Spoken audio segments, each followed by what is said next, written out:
एक सही चल रहा है क्योंकि आज हम ले रहे हैं आपका चैप्टर नंबर 2 का रिवीजन मैराथन हो रही है भाई। जल्दी जल्दी पढ़ेंगे। आई गेस काफ़ी लोगों को लिंक भी नहीं पहुंचा अभी तक, but I will wait. Let's see है ना भाई। चलो let me see if we are live. Yes we are live. और काफ़ी बच्चों को पता भी नहीं है फ़िलहाल तो। So let me put up this.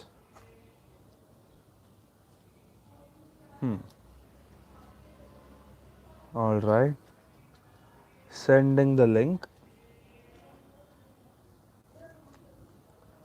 हाँ जी, वन शॉट जो आते जाए करे। हाय हेलो गाइस, क्या हालचाल? कौन दो लोग हैं ऑनलाइन इस समय?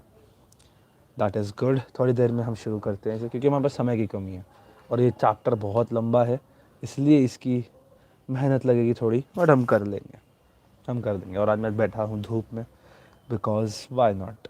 धूप में बैठना इज़ अ गुड थिंग। चलो भाई। एंड सभी बच्चों को जिनका आज है एग्ज़ाम, उनको बहुत सारी ऑल द बेस्ट। अच्छे से करो आप लोग। आई गेस बीएसटी का एग्ज़ाम है, राइट? तो बहुत अच्छे से करो एंड अच्छे अच्छे नंबर लाओ। All the very best. जो हैं एक बार हाय लिख देंगे। एक सेकेंड, चार्ट ऑफ है क्या? Hello sir, I have BST exam too, so I will not be. I know Anvi, I know. आपको ऑल द बेस्ट। आपको कोई नहीं, आप बाद में देख लेना, ऐसे रिकैप कर लेना, ठीक है? आई लव द फैक्ट आपने तब भी ज्वाइन किया। गुड। चलो भाई, अब क्या है कि भाई हमें तो पढ़ाना है। बाकी बच्चे इवन दो बाद में देखना चाहे तो बाद में भी देख सकते हैं, but for now I have to teach you guys. तो इस रिवीजन मैराथन को मैं शुरू करता हूँ। हेलो हेलो राधिका जी, क्या हाल चाल आपके? फाइनली आ गए। हाँ, ये वाला लिंक दिख गया आपको? ये वाला लाइव दिख गया? नोटिफिकेशन ऑन कर लो for all notification, that is important. तभी आपको हर चीज़ की नोटिफिकेशन आएगी। गुड जी, गुड गुड गुड। चलो विद दैट चलो आगे बढ़ते हैं। ऑल्सो चैनल को सब्सक्राइब करना है तो जल्दी से कर लीजिए।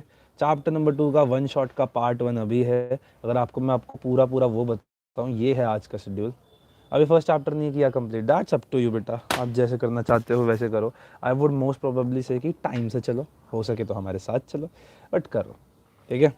हाँ जी, कोई नहीं कोई नहीं।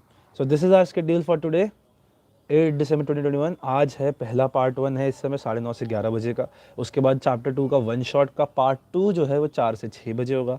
और चैप्टर 2 के 100 MCQ रात को करेंगे 10 से 12 बजे, ठीक है? So this is our jam packed schedule. किसी के लिए वेट नहीं है भैया, हमें अपने लिए पढ़ना है। With that let's actually start off with the video. चलो। हाँ जी, तो we were talking about self and personality, chapter number 2। बहुत प्यारा चैप्टर है, बहुत प्यारा चैप्टर है। इसके अंदर दो शब्द आ रहे हैं, देखो, self and personality. Self and personality, what is self and what is personality? We say so भैया, सेल्फ होती है कौन हूँ मैं, me, the me aspect of my self ऐसे लिखते हैं बचपन में, right? And then we have personality. मेरी पर्सनालिटी कैसी है, अगर मैं बोलने का तरीका, मेरे बाल कैसे हैं। हमने चैप्टर 1 के अंदर पर्सनालिटी की डेफिनेशन देखी थी, relatively enduring characteristics that makes us different या distinct from others, that is what are personalities. हमारी ऐसे कैरेक्टरिस्टिक्स जो हमारे साथ लंबे समय तक रहते हैं। सो कौन हूँ मैं, जैसे यहाँ पे इमेज में देख सकते हो। By the way, these notes are from our very amazing book, psychology MCQ study material by Psychoprodigy. बहुत प्यारी बुक है, आप जाके अमेजोन पे खरीद सकते हैं। जस्ट गूगल कर लो अक्षत शर्मा, अमेजोन पे कर लो, या फिर आप साइकोप्रोडिजी लिख लो। दोनों केसेस में हमारी दोनों बुक्स आ जाएंगे, ठीक है? तो let's talk about self and personality. पहली बात, what is self? What is self? भैया, सेल्फ को अगर हम डिफाइन करें, it is totality of an individual's conscious experiences, ideas, thoughts and feelings। अच्छा जी, टोटालिटी का मतलब है सम, यानी इन सब को अगर हम प्लस कर देना, इन सब का एक जो टोटल बन के आ रहा है, किस किस चीज़ का? Conscious experience. What is conscious experience? अभी मैं क्लास ले रहा हूँ, मैं सामने धूप में बैठा हूँ, आसपास हवा चल रही है, these are my conscious experiences. Second, ideas, मैं क्या सोच रहा हूँ, मेरे थॉट प्रोसेसेस कैसे हैं, थॉट्स। एंड देन फीलिंग्स, मैं इस समय कैसा फील कर रहा हूँ। ये सब को अगर मैं प्लस करूँ ना, तब जाके एक चीज़ निकल के आती है, that is my self. About whom though? About whom? With regard to himself or herself. This is the biggest point. ये सारे conscious thoughts, experiences, ideas and thoughts, all of these need to be about my own self. Himself or herself में it should be about myself, right? So totality of an individual's conscious experiences, ideas, thoughts and feelings regard to himself and herself. Now let's talk about the other aspect. अरे वाह, 4 बच्चा आ गए, very good. कौन कौन है? Hello hello कर दो, hello hello कर दो. चलो भाई आगे बात करते हैं, आगे बात करते हैं. दैट इज, एक सेकेंड रुको.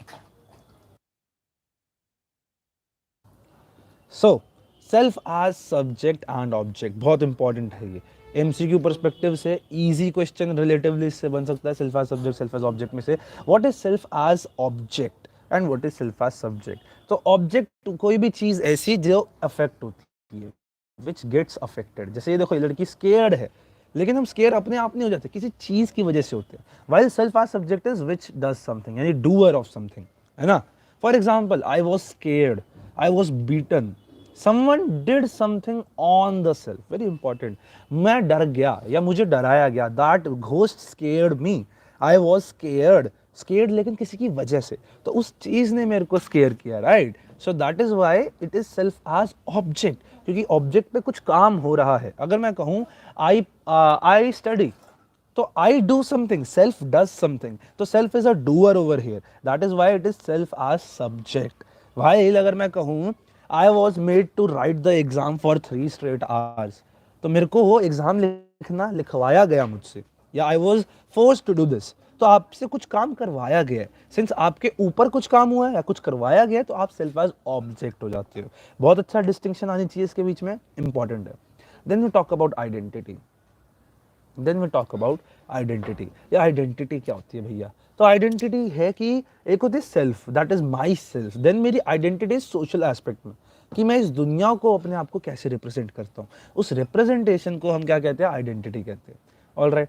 तो यहाँ पे क्या क्या होती है? 4 प्रकार की एक बहुत इंपॉर्टेंट आइडेंटिटी है. सबसे पहली है पर्सनल आइडेंटिटी. सबसे पहली है पर्सनल आइडेंटिटी. पर्सनल आइडेंटिटी क्या होती है? Attributes.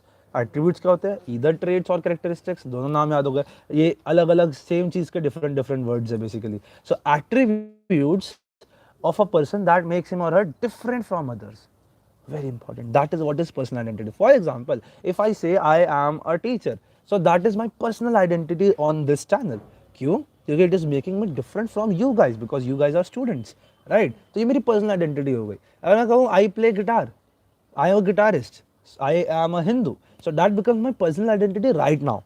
However, what is social identity? Social identity attributes of a person that links him to a social / cultural group or are derived from him. For example, I am a Hindu, I am a Jain, I am a Buddhist, I am suppose a college student. तो again ये मेरी social identity कैसे? क्योंकि मेरे को एक social group से जोड़ रही है. Anything can become a personal identity or social identity depending upon आप किस सिचुएशन में. फॉर एग्जाम्पल, अगर आप कहते हो आई एम अ म्यूजिशियन अपनी क्लास के अंदर, तो that becomes your personal identity. क्यों? क्योंकि आप अपने क्लास के बच्चों से अलग हो. लेकिन सपोज आप जाते हो अपने म्यूजिक रूम के अंदर और आप कहते हो आई एम अ म्यूजिशियन, और बाकी वहाँ पे बचे हुए 10 बच्चे भी कहते हैं yes I too am a musician, तो तब वो आपकी पर्सनल आइडेंटिटी नहीं रहती.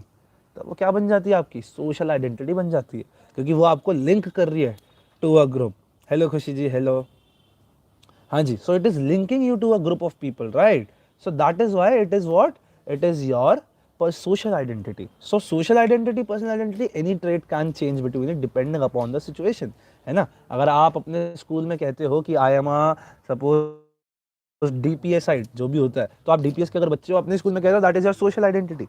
लेकिन अगर आप सपोज इंटर स्कूल कॉम्पिटिशन में गए हो, तब it becomes your personal identity because it is making you different from other students, right. अच्छा, जैसे हमारे पास आइडेंटिटी के 2 प्रकार है, personal identity, social identity. Similarly हमारे पास सेल्फ भी है, social self and personal self. और इंपॉर्टेंट डिफरेंस है सोशल सेल्फ और सोशल आइडेंटिटी का, ये नहीं भूलना. कभी क्वेश्चन में सोशल आइडेंटिटी लिखा हुआ और आप उसे सोशल सेल्फ के बेसिस पे कर दो, सो that is a bad thing, that do is a bad thing. ठीक है, तो हमें काफी कॉन्शियसली पढ़ के क्वेश्चन करना है. अच्छा जी, let's talk about this personal self. What is personal self? Personal self is the basically the thinking about your own self / meanness. Basically personal self की अगर मैं बात करूँ, ये सारे मीननेस के बारे में, अपने बारे में सोचना. अपने बारे में, मैं, मेरे को जो चाहिए, whatever I want. Personal self में ये सारे एस्पेक्ट्स आते हैं। It talks really about your mean self, to be honest. Meanness क्या होती है? अपने अपने बारे में सोचता है ये तो। If you talk about your own self, your own needs, you are talking about your personal self. That is, personal self leads to an orientation in which one feels primarily concerned with oneself. Simple सी बात है। सबसे ज़्यादा उसे care सिर्फ अपनी ही है, अपनी नीड्स की है। अच्छा जी, अपनी नीड्स कौन सी होती है? Hello hello. अपनी नीड्स होती है सोशल नीड्स और बायोलॉजिकल नीड्स। दो प्रकार की नीड्स हमारे पास, एक है सोशल नीड्स, एक है बायोलॉजिकल नीड्स। सोशल नीड्स को, बायोलॉजिकल नीड्स क्या? वही भूख प्यास रोटी कपड़ा मकान, है ना, ये सब आपकी बायोलॉजिकल नीड्स है, because you need them for survival. Social needs however you do not need for survival, yet you need them. That is personal achievement, personal freedom, personal comfort. ये सब क्या है? These are your needs. मैं चाहता हूँ यार मेरे को अचीवमेंट हो, मैं चाहता हूँ दुनिया मुझे जाने, मैं चाहता हूँ लोग मुझसे प्यार करें। All of these are personal self के things. Now, talking about social self. What is social self? Social self emerges in relation to others. Very important. That is why it is also known as familial या फिर relational self. Question आ सकता है familial self पे, relational self पे। यानी ये ऐसी हमारी self है, this is not your identity, ये हमारी ऐसी self है जो लोगों के साथ relation में बनती है, और इसमें सारी चीज़ें वो आती है जो हम लोगों के साथ करते। That is unity. हम यूनाइट खुद से नहीं हो सकते, we need people to be united with. Independence of the whole nation Gandhi ji की सोशल सेल्फ थी, है ना।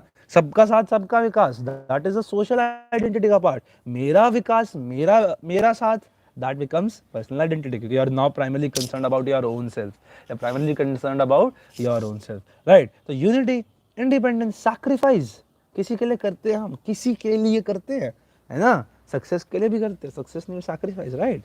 Then we have nationalism, nationalism है हमारे पास। तो भैया ये सब क्या है? These are aspects of your social self. Good one. आगे चलते हैं। अब ये कुछ इंपॉर्टेंट हमारे एट्रीब्यूट्स आ जाते हैं फॉर द सेल्फ। सबसे पहले आता है, ये बहुत ज़्यादा इंपॉर्टेंट है, these are very important, like super damn important, जो भी आने वाले। सबसे पहले सेल्फ कॉन्सेप्ट।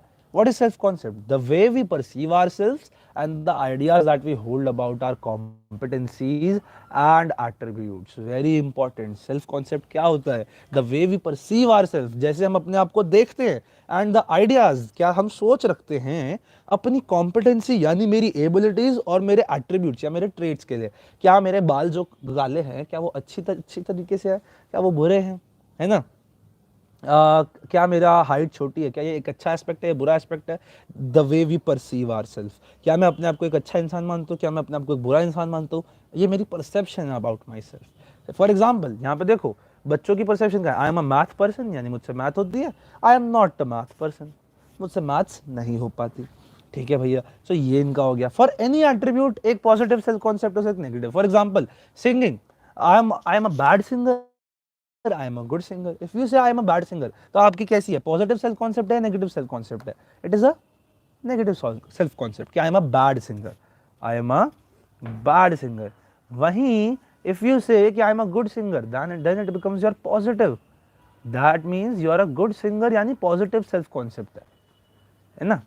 तो इस चीज को समझेंगे कि पॉजिटिव सेल्फ कॉन्सेप्ट का मतलब ये होता है। चलो भाई, so self-concept, the way we perceive ourselves and the ideas we hold about our competencies. Then we have self-esteem. What is self-esteem? Self-esteem is our judgment about our own value and self-worth. Very important. Self-esteem ये होती है हमारी judgement है किसके बारे में? हमारी खुद की कुछ वैल्यू के बारे में, कि क्या मैं वैल्यूएबल हूँ, क्या मेरे अंदर इतनी कहता है मेरी औकात है कि नहीं।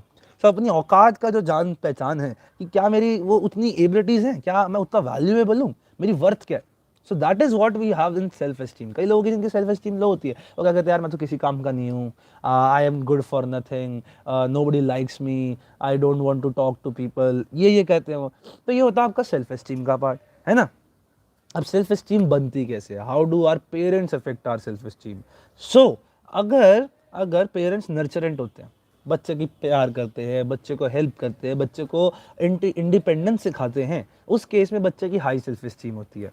वहीं अगर पेरेंट्स निगलेक्टफुल होते हैं, देखो भाई जैसे यहाँ पे अगर पेरेंट्स निगलेक्टफुल होते हैं, तब बच्चे की लो सेल्फ एस्टीम हो जाती है। क्यों? क्योंकि जब माता पिता प्यार करेंगे बच्चे को, उसकी कॉम्पिटेंसीज, उसकी एबिलिटीज को सराहेंगे कि वेरी गुड बेटा, आपने 2+2 का आंसर बताया, तो क्या होता है बच्चे के अंदर एक फीलिंग आती है कि I M highly loved by everyone, दूसरी फीलिंग क्या आती है कि I do have a good ability of maths. तो ये सब एबिलिटीज का फायदा क्या होता है कि इस वजह से बच्चे की सेल्फ एस्टीम हाई हो जाती है। दूसरा केस होता है कि बच्चे को आप डांट रहे हो हर बात पे कि नहीं आप गलत हो, बहुत गलत बात है, गंदे बच्चे, उसमें क्या हो रहा है, बच्चे की सेल्फ एस्टीम लो हो रही है कि यार मैं तो किसी काम का नहीं हूँ, मैं सारे काम गलत करता हूँ। सो आपकी लो सेल्फ एस्टीम हो रही है इस केस में, ठीक है, आपकी लो सेल्फ एस्टीम होती है।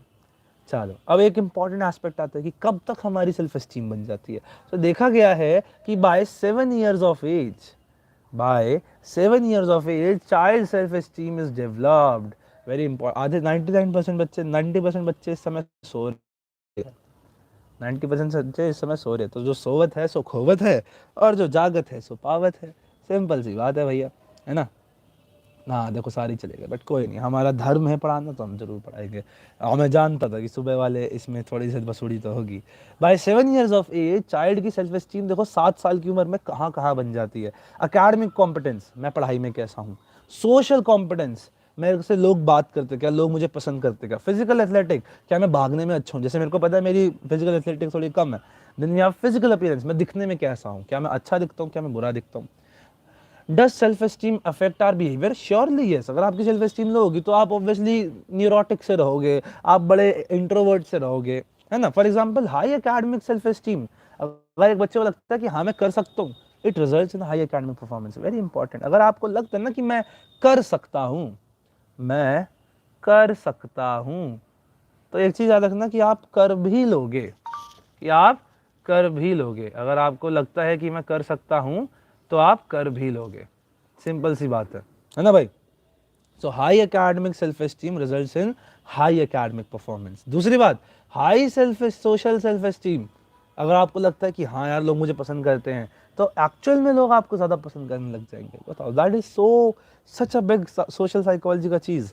तो हमेशा अपने दिमाग में ये रखना कि I can do it, because the point you think कि हाँ मेरे में एबिलिटी तो है, तब आपकी एबिलिटी बढ़ जाती है। अच्छा जी, ओवरऑल लो सेल्फ एस्टीम से क्या होता है?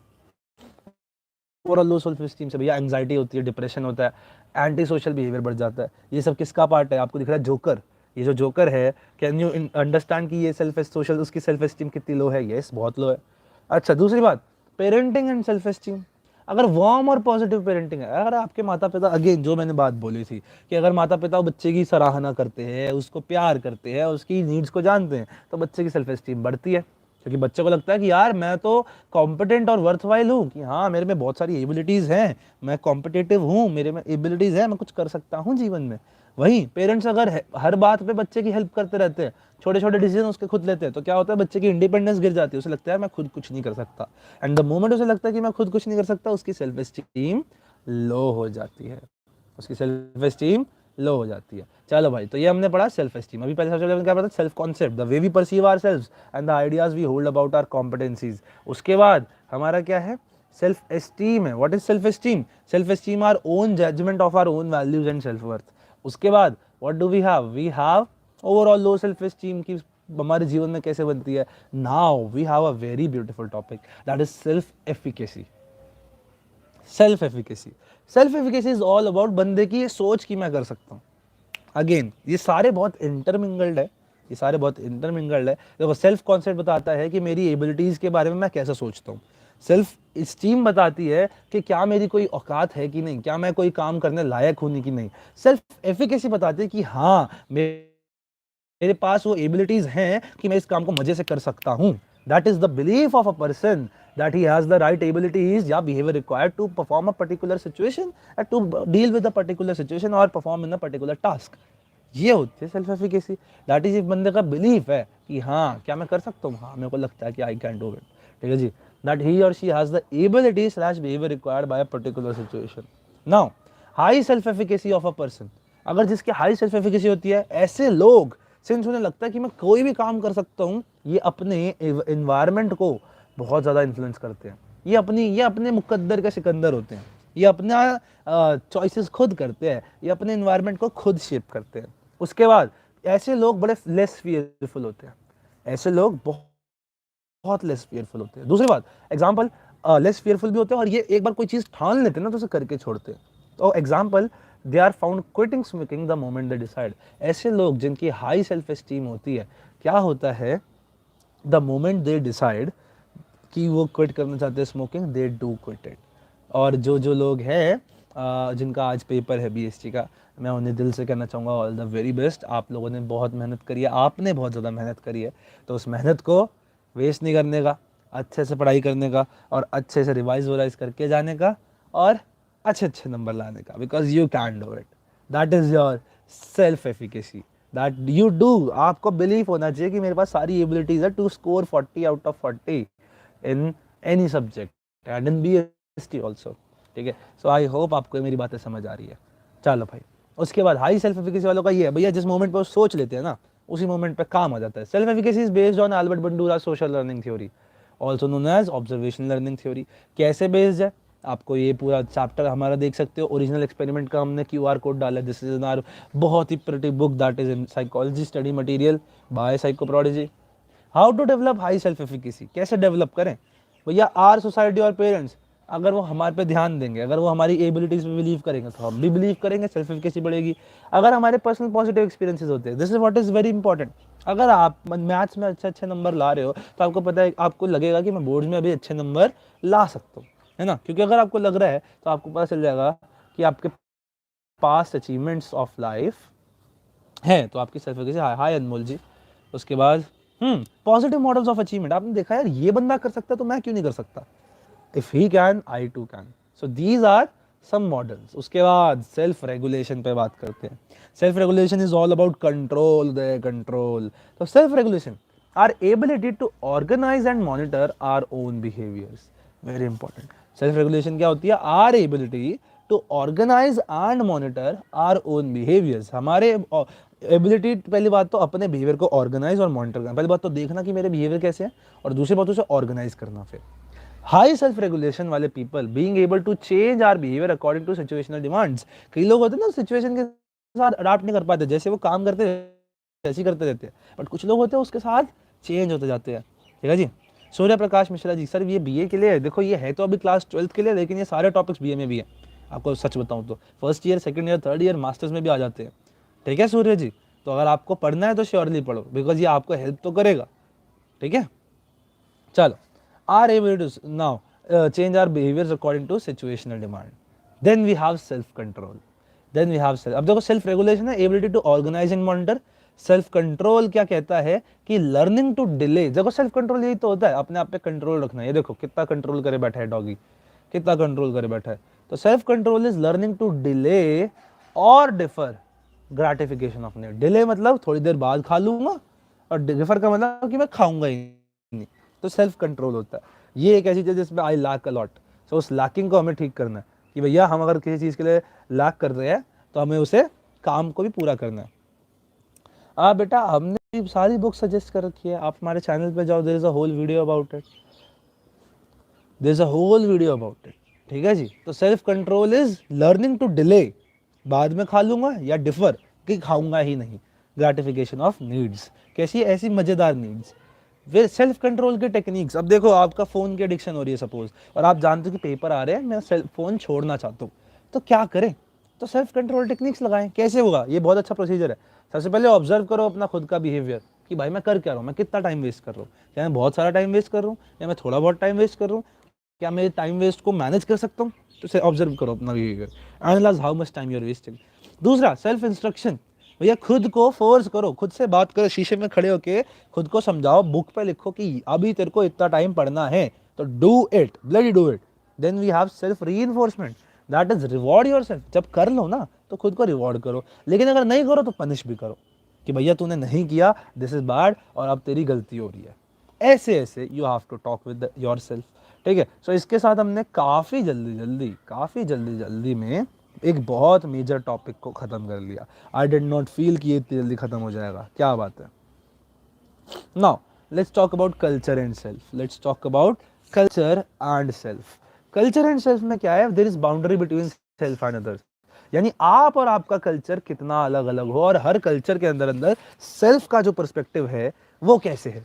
तो ये all it talks about is boundaries between self and others.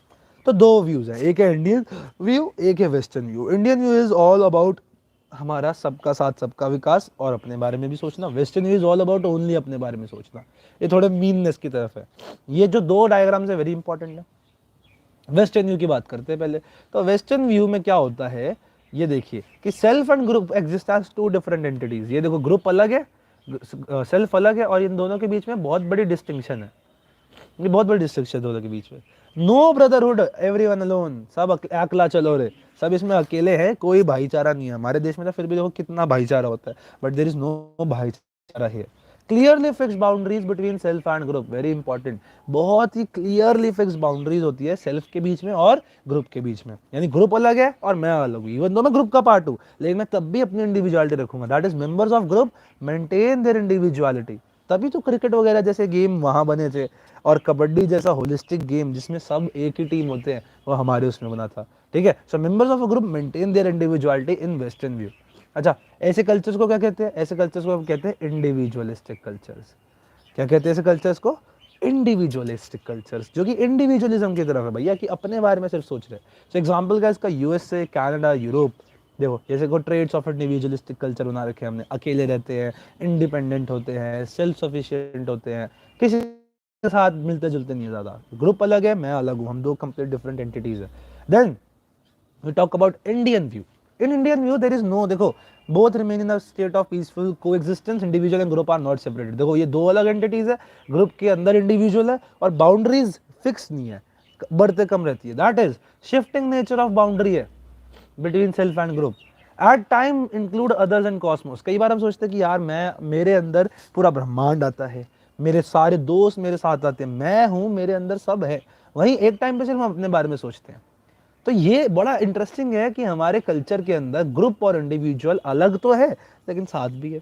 दोनों को अलग और साथ, ये हमारे डिस्टिंक्ट बाउंड्री, तभी हम होलिस्टिक कल्चर है, हम बड़ा एक साथ रहने वाला कल्चर है। और बात हमारी है, तभी हम कहते हैं कलेक्टिविस्टिक कल्चर कहते हैं हमें।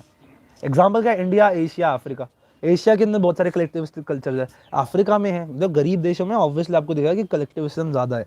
वही बाहर की अमीर कंट्रियों में, वेस्टर्न कंट्रियों में इंडिविजुअलिज्म ज्यादा है, क्योंकि ये हुआ था इंडस्ट्रियलाइजेशन के बाद। ठीक है भाई, आगे चलते हैं। पर्सनालिटी, अब एक और बार पर्सनालिटी का टॉपिक आता है और इसके फीचर्स। तो पर्सनालिटी की तो हमने डेफिनेशन याद कर ली थी, उसके बाद let's talk about the features that has both physical and psychological components. Very important. पहली बात हमने कल ही बताया था कि सिर्फ साइकोलॉजिकल एस्पेक्ट नहीं है, सिर्फ फिजिकल नहीं है, यानी हाइट वगैरह ही सिर्फ पर्सनालिटी नहीं होती, आपका बिहेवियर भी पर्सनालिटी होती है, आपका कॉग्निटिव थॉट्स भी आपकी पर्सनालिटी होते हैं। उसके बाद फीचर्स में its expression and behaviour is unique between individuals, very important. इसकी जो एक्सप्रेशन है हर मनुष्य की अलग है, हर मनुष्य की expression is different. Main features do not easily change with time, very important. इसके जो मेन फीचर्स है पर्सनालिटी के, do not easily change with time, सही बात है, रिलेटिवली एंड्योरिंग तभी तो है। फॉर एग्जांपल आपके कलर ऑफ हेयर बहुत इजीली चेंज नहीं हो रहा टाइम के साथ, तो बट सम फीचर्स में change due to situational demands. When an introvert child has to perform on stage, अगर उसके हम देखें कि personality is the enduring characteristic, तो इंट्रोवर्ट तो इंट्रोवर्ट ही रहेगा, कभी परफॉर्म ही नहीं कर पाएगा, बट दे डू परफॉर्म। यानी इवन दो पर्सनालिटी की इज ऑल अबाउट कि भैया रिलेटिवली एंड्योरिंग है, लेकिन कई बार चीजें बदल सकती हैं। आप कितने भी बड़े राजा हो, लेकिन अगर आपके सामने प्रधानमंत्री आ जाते तो आप शांत रहोगे, रहोगे कि नहीं रहोगे? That is the point behind it. अब पर्सनालिटी की कुछ थ्योरीज है हमारे पास, और उन थ्योरीज को पढ़ेंगे हम। सो पर्सनालिटी थ्योरीज, दो प्रकार की अप्रोच है, टाइप अप्रोच और टेट अप्रोच। बहुत इंटरेस्टिंग है। अप्रोच क्या होती है? अप्रोच, अगर एक जगह पे पहुंचना है तो अप्रोच होते हैं रास्ते, दो अलग रास्ते, और इन पे चलती हैं डिफरेंट डिफरेंट थ्योरीज। थ्योरी होती है गाड़ियाँ, किसी पे बस है तो किसी पे एरोप्लेन है, किसी पे तो टवेरा है तो किसी पे सैंट्रो है, अलग अलग गाड़ियाँ है, लेकिन वो चल एक पर्टिकुलर रास्ते पे ही रही है। और वैसे दो रास्ते हैं, एक है टाइप अप्रोच, एक है ट्रेट अप्रोच। टाइप का मतलब है हम चीजों को कैसे टाइप्स में डिफरेंशिएट कर देते हैं, हम कैसे चीजों को टाइप में डिफरेंशिएट कर देते हैं। That is classifies personality of individuals on the basis of broad patterns in observed in their behavioural pattern, very important. For example, अब इसका मतलब क्या है? ब्रॉड पैटर्न का मतलब है कि एक पर्टिकुलर कैरेक्टरिस्टिक के हिसाब से हमने लोगों को ही डिफाइन कर दिया, और बहुत सारे लोगों को। For example, if 5 personality traits present, तो भैया एक कैटेगरी में हमने डाला। अगर सपोज हमें पता है कि ऐसे कुछ 5 पर्सनालिटी ट्रेट्स है जो दुनिया में होते हैं, तो जिनमें पांचों के पांचों हमने उन्हें एक टाइप में डाल दिया, और जिनके अंदर पांचों नहीं है उन्हें हमने टाइप बी में डाल दिया। ये भैया जिस जिस में नहीं है वो सारे एक जैसे है, और जिस जिस में है वो सारे एक जैसे है। मतलब समझ रहे हो, इसका मतलब समझ रहे हो कि भैया जो जिन जिन में है कोई ट्रेड वो सारे एक जैसे हैं, जिन जिन में कोई ट्रेड नहीं है वो सारे एक जैसे हैं। So that is what we call in type approach, कि आप लोगों को कुछ टाइप्स में कर देते हो। ठीक है जी। वहीं trade approach does not talk about कि लोगों को हम डिस्टिंग्विश करेंगे ऑन द बेसिस ऑफ कि एक ट्रेड अगर सब में है तो सब एक जैसे है। ऐसे नहीं कहेंगे, हम हर इंसान के हर एक ट्रेड को पढ़ेंगे। That is describe the building blocks of personality. And what is the building block of personality? Trait is the building block of personality. One marker question interesting है। They focus on specific psychological attributes, very important. ये हमारे कुछ specific psychological attributes पे बहुत ज्यादा focus करते हैं। ये पूरी पूरी टाइपिंग की बात नहीं करते। दे टॉक अबाउट कि हम कैसे लोगों को डिफरेंशिएट कर सकते हैं। Good one. एग्जाम्पल, राज है तो Raj is moody, aggressive, introvert, hates people. ये सब उसके डिफरेंट ट्रेड्स है, उन ट्रेड्स को डिस्क्राइब कर रही है। ये देखो, without comparing him with others, without comparing Raj with others, we are actually describing his traits, right? That is what is happening right over here. और इसी को कहते हैं हम ट्रेट अप्रोच, टाइप अप्रोच। कि राज है, सुमन है, अदिति है, इनमें से जो जो आज लंच लाया वो एक प्रकार के लोग हैं, जो जो नहीं लाया वो दूसरे प्रकार के। That is type approach. Trait approach कि सुमन अपने लंच में क्या लाई है, अगर राज लंच लाया है तो क्यों लाया है, अदिति लंच नहीं लाई तो क्यों नहीं लाई। ये सब होते हैं हमारा ट्रेट अप्रोच होती है। ठीक है भाई। लेकिन इसके अलावा एक और अप्रोच है, वन मार्कर में आती है, interactional approach, same as situationism है। That situational factors play an important role in determining our behaviour. Situationism वाली बात है, चैप्टर 1 के अंदर है। ठीक है जी, वहां से पढ़ेंगे। अच्छा जी, कौन कौन देख रहा है इस समय, कौन कौन देख रहा है बताओ भाई। Who all are watching right now? I guess एक दो बंदे ही है, but I still want to see कि कौन कौन है। हाँ जी। सो थर्ड अप्रोच के बाद अब हम शुरू करेंगे टाइप्स ऑफ अप्रोचेस से। हेलो अनमोल, हेलो, मजा आ रहा है, समझ आ रहा है? Type approach theories. चलो भाई, अब बात करेंगे हम टाइप अप्रोचेस, और उनमें पहली थ्योरी आती है हिप्पोक्रेटिस की। पहली थ्योरी किसकी आती है? हिप्पोक्रेटिस की आती है। So Hippocrates was a Greek physicist, he was a Greek physicist. पहली बात तो ये है, हिप्पोक्रेटिस भैया कितनी एंशियंट समय की बात कर रहे हैं हम, जब टाइप अप्रोच ट्रेट अप्रोच शुरू भी नहीं हुई थी, तब इन्होंने लोगों की पर्सनालिटी को डिफरेंशिएट करने का एक तरीका सोचा था। किसने भैया? हिप्पोक्रेटिस ने। और इनसे पुराने भी हैं, और वो हमारे इंडियंस हैं। ठीक है, अभी आपको समझाऊंगा आगे। सो हिप्पोक्रेटिस ने क्या कहा कि भैया देखो, लोग डिफरेंट होते हैं, और इनके डिफरेंसेस जो हैं, हम लोगों के डिफरेंसेस को कैसे पता लगा सकते हैं? On the basis of the body humour which is dominant in them, the body humour which is dominant in them. अब ये क्या होता है? What is a humour? So क्या सीन है, क्या सीन है ना, कि हिप्पोक्रेटिस ने जो बताया, अब इनके ज़माने में ना थोड़ा सा साइंस तो कम थी, बहुत ही पुरानी ग्रीक सदी की बात करें तो, क्योंकि साइंस कम थी, लोगों को बहुत ज़्यादा पता नहीं था। वो सोचते थे इंसान के अंदर 4 अलग अलग प्रकार के वो होते हैं, ह्यूमर्स होते हैं। What is humour? Any fluid which is inside the body, है ना? और जो भी इनकी बॉडी में डोमिनेंट है वो आपका पर्सनालिटी टाइप हो जाता है। फॉर एग्जाम्पल 4 इन्होंने बताए। पहले बताया ब्लड, ब्लड। दूसरा फ्लेम, फ्लेम क्या होता है? म्यूकस। उसके बाद येलो बाइल और ब्लैक बाइल। पहले सोचा था कि बाइल जूस भी 2 प्रकार का होता है, अब वो खैर 2 अलग अलग वो थे फ्लूइड्स थे, उन्होंने उन्हें एक जैसा ही मान लिया, but that's a different story. Blood अगर किसी में डोमिनेंट है, यानी किसी की बॉडी में बहुत ज़्यादा खून है, तो उसकी पर्सनालिटी टाइप कैसी बताई उन्होंने? सैंग्विन बताई। फ्लेम, जिसके अंदर फ्लेम ज्यादा है, जिसके अंदर म्यूकस ज्यादा है, उसकी पर्सनालिटी टाइप कैसी बताई? फ्लेगमैटिक बताई। येलो बाइल, अगर किसी में येलो बाइल है तो उसकी कॉलरिक बताई, और ब्लैक बाइल अगर ज्यादा है तो मेलनकॉलिक बताई। आपकी एनसीईआरटी डज नॉट डिफाइन कि इनकी पर्सनालिटीज होती कैसी है। What is a sanguine personality? Happy होती है, सैड होती है, कैसी होती है? ये सब यहाँ पे तो है हमारे पास, हमारी बुक में तो है, लेकिन हम आपको अभी नहीं पढ़ाएंगे, क्योंकि देयर इज नो पॉइंट, हम कर रहे हैं रिविजन, तो stick to the NCERT stuff. Now ये हो गई हमारी हिप्पोक्रेटिस की बात। क्या बोला उन्होंने? 4 बॉडी ह्यूमर्स होते हैं, 4 बॉडी ह्यूमर्स में से जो भी डोमिनेंट है वो आपकी पर्सनालिटी डिफाइन करता है। Blood, phlegm, yellow bile, black bile, in 4 के बेसिस पे हमारे पास 4 पर्सनालिटी है। ब्लड से है सैंग्विन, फ्लेम से है फ्लेगमेटिक, बाइल, येलो बाइल से है कॉलरिक, और ब्लैक बाइल से है मेलनकॉलिक। तो ये है इनका अपनी पर्सनालिटी टाइप अप्रोच। जिस जिस बंदे के अंदर ब्लड ज्यादा है वो सारे एक टाइप के पीपल है। कैसे? सैंग्विन पर्सनालिटी वाले पीपल है। लेकिन हमारे एंशिएंट इंडियंस भी कुछ कम नहीं थे, और हमारे एंशिएंट इंडियंस ने भी बहुत काम किया है। सो चरक संहिता, चरक पता है कौन है? चरक ने आयुर्वेद के अंदर बहुत ज्यादा काम किया था, बहुत ज्यादा। I guess he was the one of the he was the one of the, या फिर इन्होंने ही किया था Indian traditional book of medicine, Charak Samhita. तो चरक ने लिखी थी, आचार्य चरक ने, और इन्होंने आई गेस वही आयुर्वेद की खोज करी थी। सो ही टॉक्स अबाउट तीन दोष। इन्होंने कहा लोगों की जो पर्सनालिटी है वो तीन प्रकार की होती है, बेस्ड ऑन देयर त्रिदोषा। त्रिदोषा, तीन दोष पे डिपेंडेंट है। कैसे दोष? उन्हें, और हर प्रकार की पर्सनालिटी को कहते हैं इन्होंने, इन्होंने कहा प्रकृति का।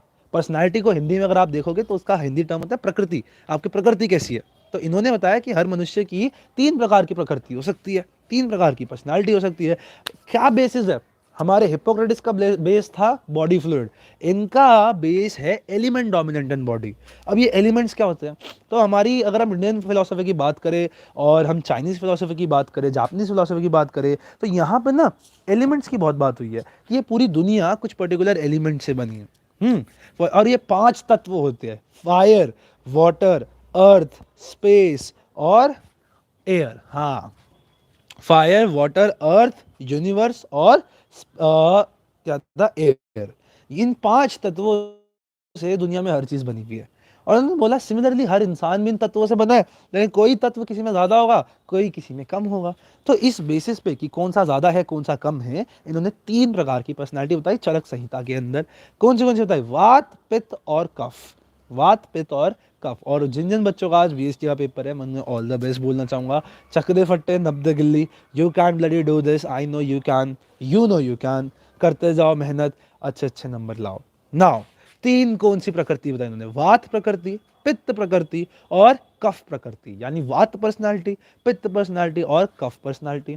वात पर्सनालिटी ऐसी कौन सी होती है? जो फास्ट और एनर्जेटिक होती है। वात वाले, अब ये नहीं बताया इन्होंने कि कौन से बॉडी एलिमेंट है, मतलब चरक ने तो बताया था, बट एनसीईआरटी में नहीं है तो क्यों पढ़े। तो वात प्रकृति फास्ट एंड एनर्जेटिक, बहुत तेज तेज चलते हैं, सबसे बातचीत जिसे करते हैं। जो लोग बहुत एनर्जेटिक होते हैं ना, उनकी वात प्रकृति ज्यादा होती है। पित्त प्रकृति, जिनकी पित्त प्रकृति हाई होती है वो इंटेंस और फायरी। कई लोग देखो बड़े गुस्से वाले होते हैं, बड़े इंटेंस होते हैं, हाँ भाई हर चीज से लड़ने लग जाते हैं। तो जो हर चीज में लड़ने लग जाते हैं उनकी होती है पित्त प्रकृति। और फाइनली आता है कफ प्रकृति। कफ प्रकृति वाले होते हैं काम और कंपोज्ड, शांत रहने वाले। पित्त प्रकृति कफ प्रकृति के अंदर। तो वात इंटेंस, एनर्जेटिक एंड फास्ट। पित्त वाले इंटेंस एंड फायरी। कफ प्रकृति वाले काम एंड कंपोज। तो ये हो गई हमारी चरक संहिता के अकॉर्डिंग त्रिदोषा पर्सनालिटी थ्योरी। लेकिन लेकिन लेकिन चरक संहिता से भी पुराना है हमारा त्रिगुणा। त्रिगुणा, सत्व, रजस और तमस। ये हमारे तीन गुण हैं जो हमारे वेदों में बताए गए हैं। और ये वेदों की बात कर रहा हूं मैं, वेद आज से हजारों साल पहले के लिखे गए हैं, हजारों साल पहले। Like Rigveda was the oldest Veda according to the historians. और वो लिखा कब गया था? बहुत पहले लिखा गया था, कुछ 500 बीसी के आसपास कभी लिखा गया था ऋग्वेद। और ऋग्वेद के अलग अलग अलग है, और सबसे लास्ट में लिखा गया था अथर्ववेद या यजुर्वेद। यजुर्वेद के अंदर अब क्या था ना, इंडस वैली सिविलाइजेशन वगैरह आई, तो ऋग्वेद इंडस वैली सिविलाइजेशन के टाइम का था। ठीक है जी। हाँ, it is also present in Mahabharata. Mahabharata is pretty recent, pretty recent. मतलब आपको आज भी महाभारत के किले वगैरह मिल जाते हैं। दिल्ली के अंदर एक है जहाँ पे आई गेस वो छुपा था, भीम छुपा था या पता नहीं कौन छुपा था। सो ये सब आज भी प्रेजेंट है। महाभारत इज वेरी रिसेंट, कुछ हजार साल पुरानी ही है, या कुछ 100, हाँ कुछ हजार साल पुरानी ही है। सो त्रिगुणा, और इसका व्याख्यान देखा जाए तो अगर आप लोग, अगर आप हिंदू माइथोलॉजी जानते हो, तो हिंदुओं में ना माता दुर्गा होती हैं। सो उसमें उनका एक होता है, नवरात्रे चलते हैं। I guess everyone knows about Navratre, Dandiya भी होता है। तो नवरात्रों के टाइम पे वी ना chant a lot of stuff. उसमें एक होता है दुर्गा सप्तशती, और दुर्गा पाठ जो होता है उसके अंदर एक लाइन है, बड़ी इंटरेस्टिंग लाइन है, सतरजतम के गुणों में फंसी है ये जान। सतरजतम के गुणों में फंसी है ये जान। सतरजतम के यानी सत्व, रजस और तमस के गुणों की बात उसके अंदर तक भी है, दुर्गा पाठ के अंदर भी है। बताओ, कैन इमेजिन हमारा त्रिगुणा, लोगों की पर्सनालिटी के अंदर गुण, कैसे गुण हैं, कितना एंशियंट टाइम से इंडियंस जानते हैं, कितना एंशियंट टाइम से हमने साइकोलॉजी के अंदर कंट्रीब्यूट करना सोच कर दिया था। कितने एंशियंट, हजारों साल पहले हमारे पुरखों ने सोचा कि चलो देखते हैं कि लोगों की पर्सनालिटी कैसे डिफरेंशिएट करती है। It's such a big deal, it's such a big deal. तो त्रिगुणा इज सत्व, रजस एंड तमस।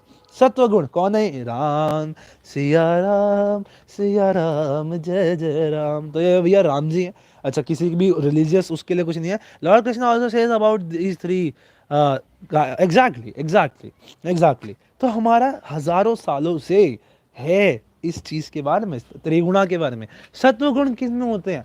ये होता है cleanliness, truthfulness, obedience, detachment from the materialistic world. ऐसे भगवान लोग जो क्लीनलीनेस में काम करते हैं, ट्रूथफुल होते हैं, झूठ नहीं बोलते, ओबीडियंट होते हैं, मटेरियलिस्टिक वर्ल्ड से दूर होते हैं। मटेरियल मतलब कि पैसा, ये शौहरत, ये धन, ये दौलत, इन सब से दूर होने वाले लोग ऐसे होते हैं, इनका सत्व गुण हाई होता है। ठीक है। दूसरा रजस गुण, ये कौन है? ये है हमारे मुकेश अंबानी जी। अंबानी साहब का रजस गुण हाई है। क्यों? There is desire for some sense gratification. ये अपनी इच्छाओं को पूरे करने की कोशिश करते हैं। सत्व वाले इच्छाएं रखते नहीं, रजस वाले बहुत हाई इच्छाएं रखते हैं और उन्हें पूरा करने की कोशिश करते हैं। मटीरियलिस्टिक मेंटालिटी वाले होते हैं, पैसा, गाड़ी, धन, दौलत इनके लिए बहुत ज्यादा इंपॉर्टेंट होता है, हर चीज को ये वैल्यू दे देते हैं एक। उसके बाद डिससेटिस्फैक्शन होती है इन्हें बहुत ज्यादा। अगर आपका कोई काम नहीं बना तो इन्हें डिससेटिस्फैक्शन होती है। सत्व वाले शांत रहते हैं, डिससेटिस्फैक्शन रखते हैं रजस वाले। उसके बाद इस desire is good, good question, it's a philosophical question.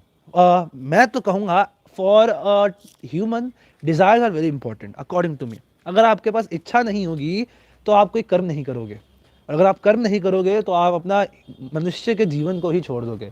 Dzire देखो, भगवान भी, अब भगवान की क्या बात करनी, अगर आप हमारी माइथोलॉजीज को पढ़ रहे हो ना तो ध्यान से अगर आप पढ़ोगे, भगवान ये नहीं कहता, महाभारत में डज नॉट से कि do not have desires, it says do not have desires for sense gratification. रखो डिजायर, बट डिजायर रखो फॉर सेल्फ एक्चुअलाइजेशन। डिजायर रखो ये समझने के लिए कि मैं कौन हूं, मेरा पर्पस क्या है। पॉइंट इज हमारा परसेप्शन क्या है सेल्फ एक्चुअलाइजेशन के बारे में, कि जो भी बंदा सेल्फ एक्चुअलाइज होता है, जो भी बंदा सेल्फ एक्चुअलाइज होता है वो भगवान बन जाता है या परमात्मा बन। मतलब ये है कि आप अपने आप को समझो, आप अपने आप को समझो और समझो कि मैं किस वजह से इस पृथ्वी पे आया हूं। एंड व्हेन यू रियलाइज कि मैं किस वजह से पृथ्वी पे आया हूं और उस काम को करते हो, then you have the right desire to spread. For example, what is my desire? My desire to actually spread knowledge, that is my desire. If I do not have any desire I would not work. That is the point according to my philosophy. तो इच्छाएं रखना बहुत important है, लेकिन ऐसी इच्छाएं जो आपकी वांट्स हैं बट आपकी नीड नहीं है, वो गलत है। ऐसी इच्छाएं जो आपको काम करने से रोके, वो इच्छाएं गलत है। यानी desire for sense gratification is good to an extent, but it is not good for the fact कि भैया आपको डिस्ट्रैक्शन हो रही है। उसके बाद materialistic mentality, dissatisfaction, envy, jealousy, इन लोगों से इच्छा वो होती है, घृणा होती है कि इसके पास ज्यादा कैसा कैसे है, इस पर मेरे से ज्यादा कैसे रिसोर्सेज है, ये सब। उसके बाद तमस गुण, ये तमस में कौन है? ये है रावण। तो रावण बहुत ज्यादा था तो सात्विक मनुष्य, लेकिन होते होते होते होते होते वो तामसिक गुणों में पहुंच गया। तामसिक गुण क्या होते हैं? ये सारे गंदे गुण, anger, arrogance, laziness, depression, feeling of helplessness, unhygieneness. हमारे तभी पुराण, हमारे तभी वेद कहते हैं कि hygiene is very important in life. क्यों it is very important in life? Because एक हाइजीनिक बंदा सत्व गुणों के पास जाता है, उसकी बॉडी अच्छा फील करती है, वो काम अच्छे करता है। एक अनहाइजीनिक इंसान जो रोज नहाता नहीं है, अपना कमरा गंदा रखता है, जहां खाया उसका सामान वहीं छोड़ देता है, मक्खियां भिन आ रही है उसके कमरे में, वो तामसिक गुणों की तरफ जाता है, नेगेटिव वाइब्स बनती हैं, the vibes become negative. So it does happen and that is why tamasik guna are so bad for a person. तो आपको कैसे सात्विक गुणों में जाना है? Do opposite of tamas. Simple बात है, एंगर मत रखो, एरोगेंट मत हो, लेजीनेस में मत मरो। भैया laziness is one of the biggest enemy of yours. सबसे बड़ा एनिमी हमारा लेजीनेस ही होती है। मैं डाइट नहीं कर रहा था, मैं तुम्हें बता दूं, मैं आलसी हो रहा था कि मैं डाइट नहीं करूंगा, I am getting really fat, तो that is my laziness and laziness is my enemy. और अगर कोई मेरे को समझा भी रहा है कि आपको डाइट करनी चाहिए और वो आपसे आपके लिए अच्छा सोच रहा है, तब भी क्योंकि आप तामसिक गुणों में आप गलत सोचते हो उस बंदे के बारे में कि यार ये तो ऐसा कुछ नहीं है, मैं तो पतला हो जाऊंगा, क्या बात है, but that is wrong, that is really wrong. What you need to do is go away from laziness. Laziness से दूर भागो तो आप तामसिक गुणों से दूर भागोगे, सात्विक गुणों में जाओगे। That is our Indian mythology, but that is so good कि हमारी एनसीईआरटी भी पढ़ाती है उसे। अगली टाइप अप्रोच पे आते हैं। अगली टाइप अप्रोच दी थी शेल्डन साहब ने। अगली टाइप अप्रोच किसने दी थी? शेल्डन साहब ने। शेल्डन साहब ने कहा कि भैया ना बॉडी ह्यूमर ना anger comes from not fulfilment of your desire. देखो ये एंगर कम्स फ्रॉम एनीथिंग, मैं बताता हूँ। Anger comes from lack of knowledge, anger comes from lack of control over your senses, anger comes from anything. सच बात यह है, गुस्सा उसी को आता है जिसके पास या तो अज्ञान होता है या उसके पास अशांति होती है। एक शांत मनुष्य, एक हैप्पी मनुष्य आपको गुस्से में नहीं दिखेगा, क्योंकि उसके पास राइट नॉलेज है, उसके पास राइट रिसोर्सेज है, उसके पास राइट एबिलिटीज है। जिनमें ये तीनों में से कुछ नहीं होता वो एंग्री ही होता है। वो दूसरों में अपनी गलतियों का फॉल्ट निकालने की कोशिश करता है। हम कहते हैं ना वो आगे जाके attribution of cause, attribution of cause is a big thing in आगे के चैप्टर्स, जब वो पढ़ेंगे तो आपको समझ आएगा। What is real knowledge Anmol ji, what is real knowledge? There is nothing real knowledge भैया। एवरी कोई कौन सी रियल नॉलेज भैया? आपको पढ़ाई नहीं आती तो आपको गुस्सा आएगा लोगों पे, आप अज्ञानी हो। अज्ञानी कौन होता है? जिसको पहली बात तो दुनिया की अकल नहीं है, जिसको आम मनुष्य की अकल नहीं है, जिसको ये नहीं पता कि मैं कौन हूँ, जिसको ये नहीं पता ये दुनिया क्यों है ना? That is the real knowledge. Real knowledge वो होती है। रियल नॉलेज आपको जीवन से मिलती है, वो किसी किताब में नहीं मिलेगी, मिलेगी तो समझ नहीं आएगी। रियल नॉलेज वो होती है ये समझना कि आप कौन हो, मैं इस दुनिया में क्यों हूँ, ये दुनिया क्यों है, क्या मेरा काम है, क्या मेरा पर्पस है। The one who does not know his purpose will live a dissatisfied life, और डिससैटिस्फैक्शन लीड्स टू एंग्रीनेस। तो उससे दूर रहने के लिए अपने आप को समझना सबसे इंपॉर्टेंट है। ठीक है, चलो भाई नेक्स्ट पे आते हैं। शेल्डन साहब, शेल्डन साहब ने बड़ी इंटरेस्टिंग दी थी, different personalities based on body types दी। उन्होंने कहा कि भैया ना ह्यूमर ना एलिमेंट, मैं बात करूंगा लोग दिखते कैसे, जैसे मैं हूं मोटा, you can see I am pretty मोटा। सो इन्होंने 3 प्रकार की बॉडी टाइप्स बताई, एंडोमॉर्फिक, मीजोमॉर्फिक, एक्टोमॉर्फिक। कौन सी बताई? एंडोमॉर्फिक, मीजोमॉर्फिक और एक्टोमॉर्फिक बताई। एंडोमॉर्फ कैसे याद करोगे? एंडो ऑस्मोसिस होता है। एंडो ऑस्मोसिस एक तरीका होता है जिसमें क्या होता है कि प्लांट का जो सेल है, प्लांट का जो सेल है इसके अंदर जब पानी जाता है, इसके अंदर जब बहुत सारा पानी जाता है तो ये प्लांट का जो सेल है स्वेल हो जाता है, और स्वेल होके ये फैट हो जाता है, राउंड हो जाता है। और सिंस ये हो जाता है दैट इज इसके अंदर एंडो ऑस्मोसिस हुआ है, एंडो ऑस्मोसिस हुआ है। सो एंडो ऑस्मोसिस को कैसे लोगे? एंडो मतलब एंडोमॉर्फिक, एंडो ऑस्मोसिस में कोई चीज फैट हुई थी तो एंडोमर्स होते हैं fat, soft and round, very important. तो ये होते हैं एंडोमॉर्स, होते हैं फैट, सॉफ्ट एंड राउंड। उसके बाद अब इनकी ये तो हो गई इनकी बॉडीली कैरेक्टरिस्टिक्स। अब हम जानना चाहते हैं कि भैया इनकी पर्सनालिटी कैसी होती है। तो ये they are very relaxed, they are very sociable, बड़े चिल मारते हैं, लोगों से मजे करते हैं। अकॉर्डिंग टू शेल्डन हर मनुष्य सेम नहीं है, अभी हम देखेंगे कि टाइप अप्रोचेस क्यों गलत है। So endomorphic people according to Sheldon साहब ऐसे होते हैं, फैट, सॉफ्ट और राउंड होते हैं, और बड़े और भाई क्या हाल है, रिलैक्स्ड और सोशिएबल होते हैं। अभी तक की बात समझ आ रही है? क्या बात है, 6 people are watching now, interesting, really like it. कौन कौन है एवा मेरे को बता दो, एवा बता दो मेरे को, मैं एक बार आया।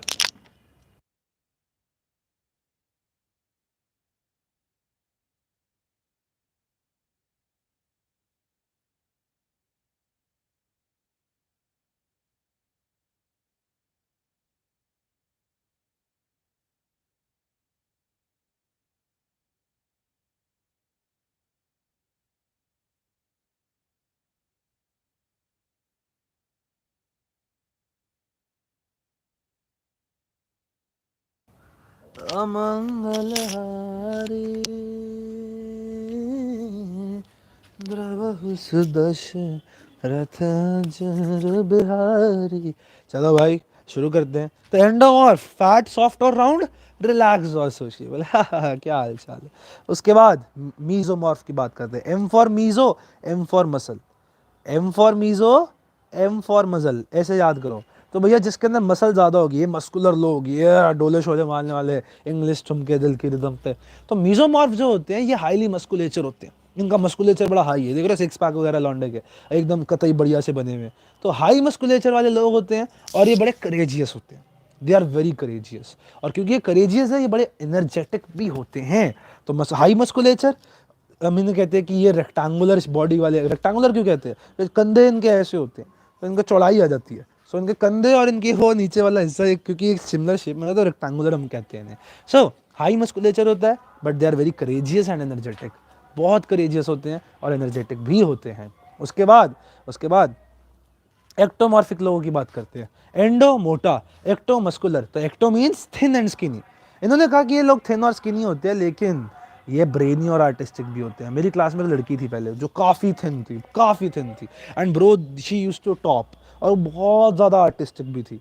मतलब वो एकदम परफेक्ट एग्जांपल थी शेल्डन साहब के लिए कि इस पे मैं बनाऊंगा थ्योरी। सो ब्रेनी और आर्टिस्टिक होते हैं, but they are also introverted, she was a introvert too. तो एक्टोमॉर्फ कैसे होते हैं? थिन और स्किनी होते हैं, ब्रेनी भी होते हैं, लेकिन इंट्रोवर्टेड होते हैं।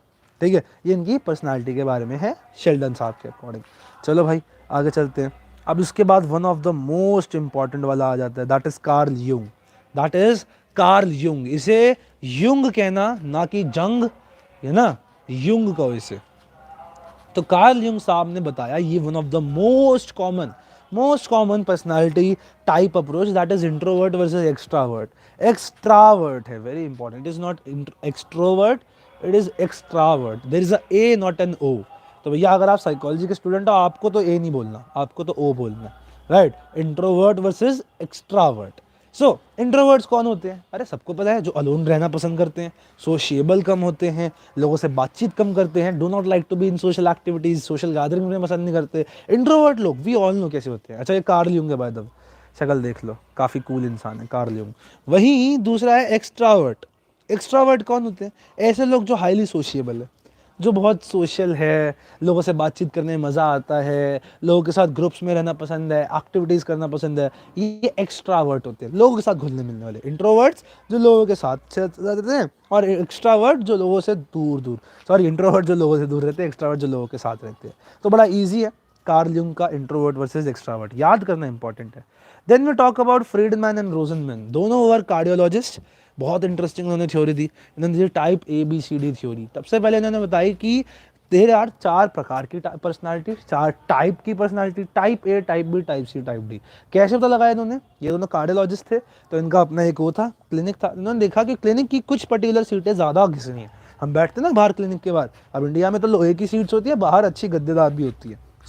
इन्होंने देखा कि जो लोग पर्टिकुलर जगह पे बैठ रहे हैं ना, कुछ स्पेसिफिक लोग, उधर ही ज़्यादा वेयर एंड टीयर हो रहा है आपकी चेयर का, यानी चेयर ज़्यादा जल्दी घिस रही है।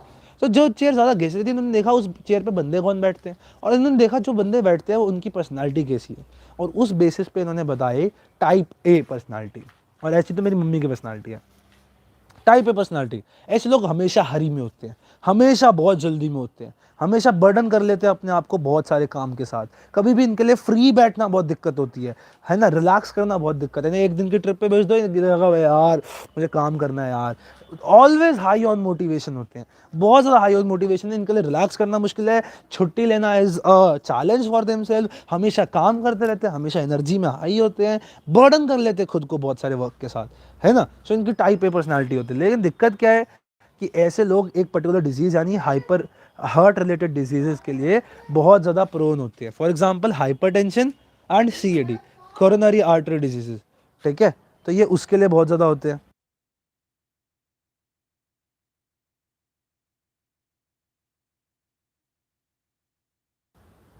सो they are prone to heart related disease, very important. ये किसके रिलेटेड डिजीज के लिए? हार्ट रिलेटेड डिजीज के लिए बड़े प्रोन होते हैं। इनमें हाइपरटेंशन, हाइपरटेंशन होता है BP की बीमारी हो गई, कोरोनरी आर्टरी डिजीज, कोलेस्ट्रॉल वगैरह की ऐसी बीमारियां होने के इन्हें चांसेस ज़्यादा होते हैं टाइप ए।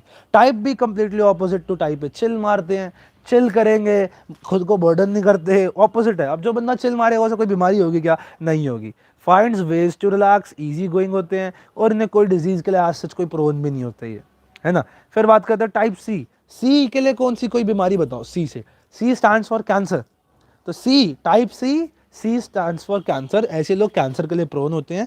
कोऑपरेटिव, ऐसे लोग बड़े कोऑपरेटिव होते हैं, अथॉरिटीज के रूल फॉलो करते हैं, लाल बत्ती पर रोक लेते हैं गाड़ी जबकि पूरा वो खाली है, रात के 2 बजे तब भी रोक रहे हैं।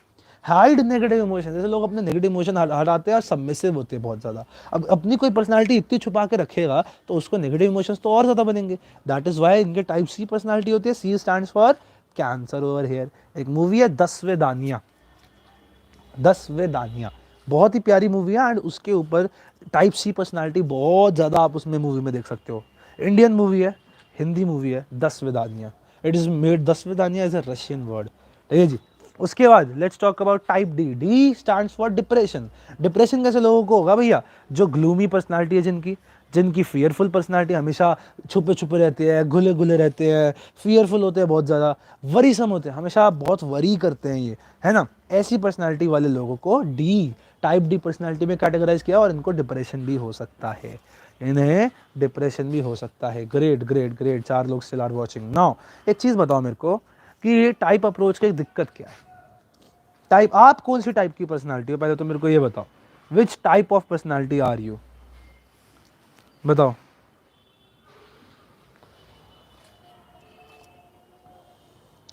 बताओ आप कौन सी प्रकार की पर्सनालिटी हो इन सारी पर्सनालिटी में? क्या आप type A, type B, type C हो? सत्व गुण है आपके अंदर, रजस गुण है, तामसिक गुण है, और क्या आपके अंदर? आप एक्स्ट्रावर्ट हो, इंट्रोवर्ट हो, आप मीजोमॉर्फ हो, एंडोमॉर्फ हो, एक्टोमॉर्फ हो, क्या हो आप? What do you feel you are? बताओ। Which personality do you feel you are? जैसे क्वेश्चन पूछता हूँ बंदे कम हो जाते हैं, पता नहीं डर लगता है लोगों को, पता नहीं डर लगता है लोगों को, पता नहीं डर लगता है लोगों को। क्या बात है। Now let's talk about culture and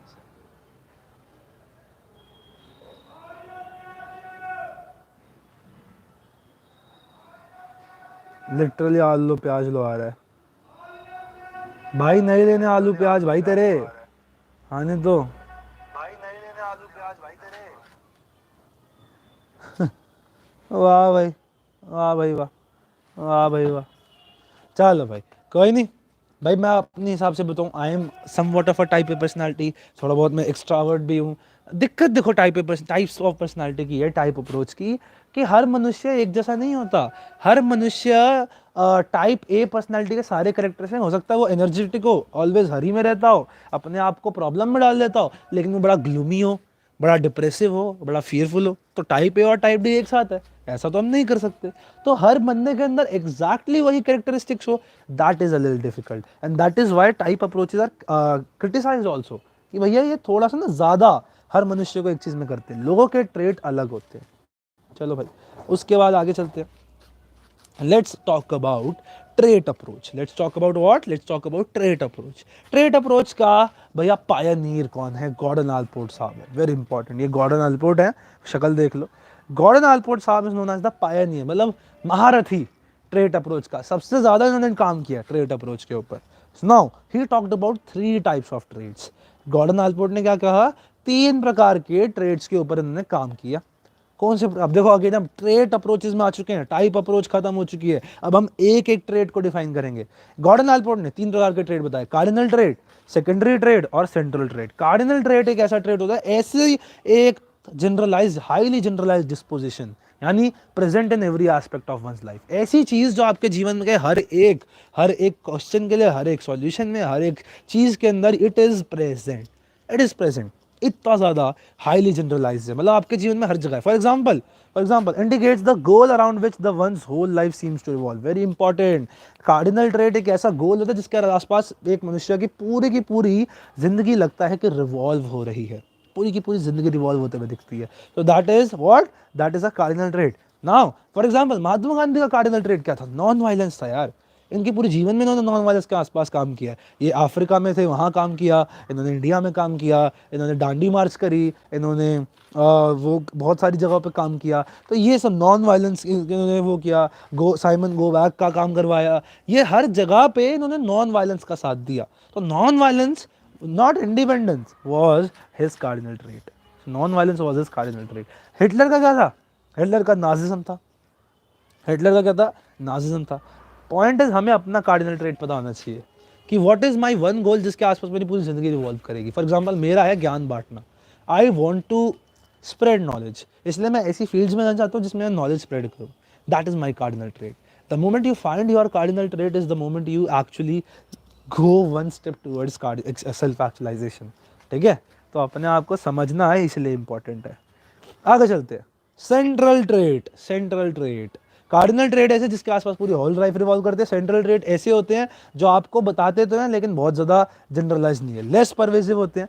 still a little generalize, often written in jobs and CV resume.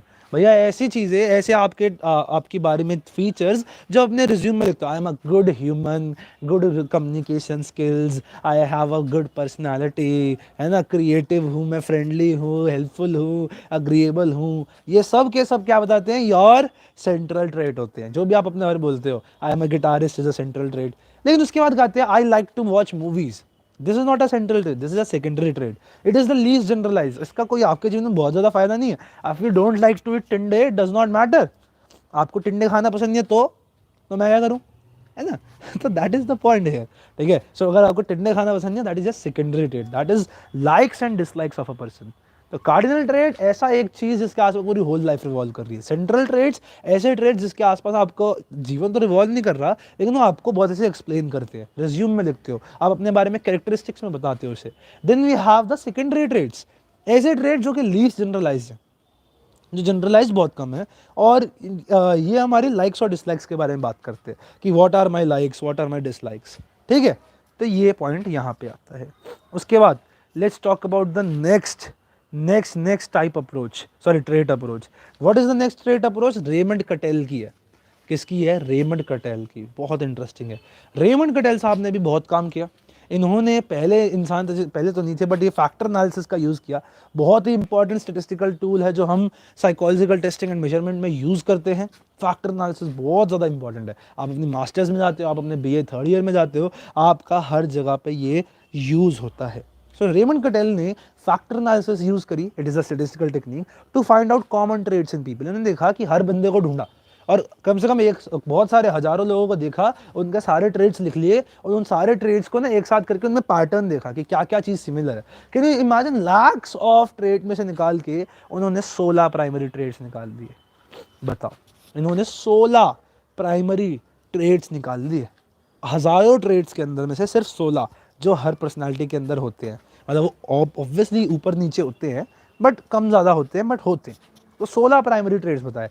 According to him there are 2 types of traits. पहले होते हैं सोर्स ट्रेड्स। भैया सोर्स, ये तो एकदम ऐसा है जैसे नदी है, उसके नीचे लावा बह रहा है, तो लावा के ऊपर ऊपर थोड़ा ना फॉग आ जाती है, तो जहाँ से लावा फट रहा है ये हो गया आपका सोर्स, और ये जो ऊपर का फॉग है ये हो गया surface.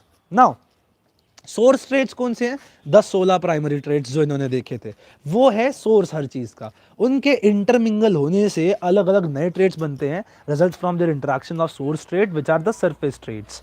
Very important. Source traits जो होते हैं बड़े स्टेबल होते हैं, surface traits not so stable होते हैं। 16 होते हैं, कभी गूगल करना, हम पहले पढ़ाते थे अब नहीं पढ़ा रहे, क्योंकि भैया व्हाट्स द फायदा, इस बार बोर्ड वैसे ही बड़ा स्ट्रिक्ट है ना। Consider as the building blocks of the personality. ये जो 16 प्राइमरी ट्रेड्स है according to Raymond Cattell, these are the building blocks of personality. Surface trait क्या होते हैं? इन 16 के मिक्सचर से, जैसे सपोज 1 और 2 मिल गए तो एक नया बन गया B, तो वो बन गया एक trade. For example happiness plus anger की बात करूं तो एनवी या जेलसनेस या अजीब सा टॉक्सिसिटी ये आ गई, तो that is a surface trade. तो इन्होंने बोला 2 प्रकार के ट्रेड्स है, एक है सोर्स ट्रेड जो 16 है, सरफेस ट्रेड इनके इंटरमिंगल होने से जो नई नई नई नई चीजें बनती है। कितने सोर्स ट्रेड सरफेस ट्रेड्स बन सकते हैं? अनगिनत। 16 को एक दूसरे से कितना भी इंटरमिंगल कर लो, बहुत अनगिनत बनेंगे, इन्फिनिट के आसपास बनेंगे, है ना भाई।